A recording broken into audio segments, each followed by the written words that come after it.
Kamustahin naman po natin ang lagay ng trapiko kasabay ng pagsimula ng road repairs at ang stop-and-go scheme sa ilang lugar. Sa detalye mula kay JN Pineda live. JN?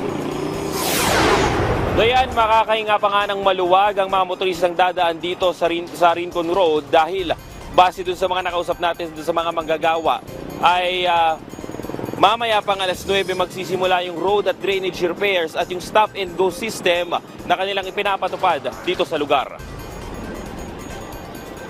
February 22, Sabado ng gabi, nagsimula ang road at drainage upgrading project ng DPWH dito sa kabaan ng Rincon Road. Simula yan sa may San Simon Street hanggang Pasolo Road kung saan pinapairal ang stop-and-go scheme para sa mga light vehicles.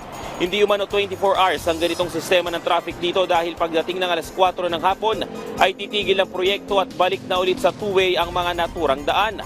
Nagpaalala naman ang Valenzuela LGU na umiwas na lamang sa mga naturang daan at gamitin ang mga alternatibong ruta gaya ng G. Lazaro Street pati na rin ang MacArthur Highway. Inaasahan naman na magtatagal ang drainage upgrading project hanggang sa March 9, 2025 kaya asahan din ang medyo mabigat na daloy ng trapiko sa lugar sa tanghali hanggang hapon.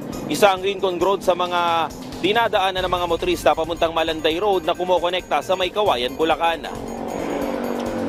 Dayan, bukod doon sa stop-and-go scheme ay pinapaalalanan din ng Valenzuela LGU na hindi pwedeng dumaan yung mga malalaking truck dito sa kahabaan ng Rincon Road dahil na rin para bigyan ng daan yung ginagawang road at drainage repair dito sa lugar.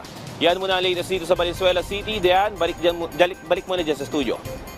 Maraming salamat, JN Pineda.